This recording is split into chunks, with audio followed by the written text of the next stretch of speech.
बघा, कुठल्याही सारस्वताला हरवणारी ताकद माझ्या समाजामध्ये आहे.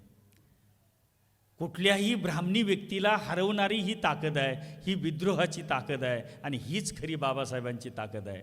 म्हणून मला माझ्या लिखाणातला एक उतारा मला आठवला आणि तो उतारा मी तुमच्या पुढे प्रस्तुत करतो. मी भीमा कोरेगावचं युद्ध लिहिताना ती जी भीमा नदी आहे ती दोन घटना सांगणार आहे.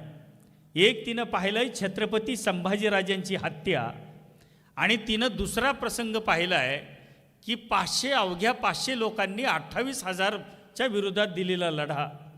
ह्या दोन्ही घटना भौगोलिकदृष्ट्या अतिशय जवळच्या आहेत. 5 किलोमीटरचं अंतर आहे संभाजीराजांमध्ये आणि आपल्यामध्ये. आणि तुम्हाला सांगायला आवडेल की छत्रपती शंभूराजांच्या काळातला GDP हा हायर होता. म्हणून बाबासाहेब आंबेडकर या महामानवानं कोलंबिया विद्यापीठात पहिला प्रबंध संभाजीराजावर लिहिण्याचा प्रयत्न केला. छत्रपती शिवरायांना जय भवानी जय शिवाजी महाडच्या सत्याग्रहाच्या लेटर पॅडवर बाबासाहेबानं ही स्लोगन लिहिली. ही कुठल्या पक्षाची बापाची ही संपत्ती नाही. म्हणजे बाबासाहेब तुकारामांना कोट करतात. तर मी नेहमी सांगतो की जय भीम या शब्दामध्ये मला तथागत दिसतात. जय भीम या शब्दामध्ये तो दिसतो तो राजा बळी. मला जय भीम या शब्दात दिसतो तो चार्वाक. मला त्या जय भीम या शब्दामध्ये संत तुकारामाची देखील आठवण होते आणि संत चोखाची सुद्धा आठवण होते. म्हणून जय भीम हा शब्द आज युनोमध्ये उच्चारला जातो, अगदी आनंदानं उच्चारला जातो, इतर राज्यांमध्ये उच्चारला जातो.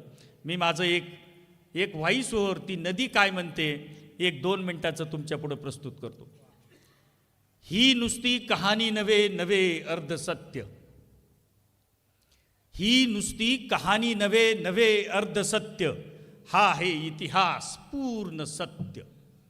मूळ भूमिपुत्रांचा, राजा बळीच्या वंशजांचा, नागांचा, कातळात कोरलेल्या पिंपळपानांचा, खवळलेल्या दर्यात अनंतकाळ होडीवर उभ्या निश्चयाचा, प्रजाहित दक्ष राजा शिवबाच्या नाईक किल्लेदारांचा, संस्कृत पंडित विद्रोही बालसाहित्यिक संभाजीराजांचा, अंतरीच्या क्षात्र तेजानं रणांगणात मिरवलेल्या शौर्याचा, महारींचा, मरहट्टींचा, मायभूमीच्या मराठीचा, हातच्या समशेरीनं पोलादी मनगटी बाहूनं कलंकित दास्यत्वाला कापणाऱ्या त्या वीरांचा, विषमतेच्या रक्तभूमीवर समतेचं संगर उभं करणाऱ्या एल्गार दिनाचा 1 जानेवारी 1818.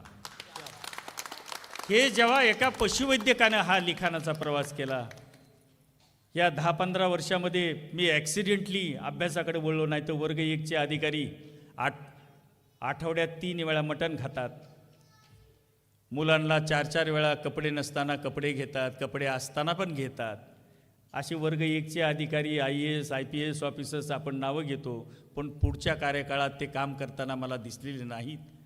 कारण आता वयाची 55वी झाली, 56 चालू आहे. मी बऱ्याचशा अधिकाऱ्यांना पाहतो, परंतु ते प्रत्यक्ष समोर येऊन भीम अनुयायांना मदत करताना दिसत नाहीत. ते कुठले लाभार्थी होतात हा चिंतनाचा पार्ट आहे.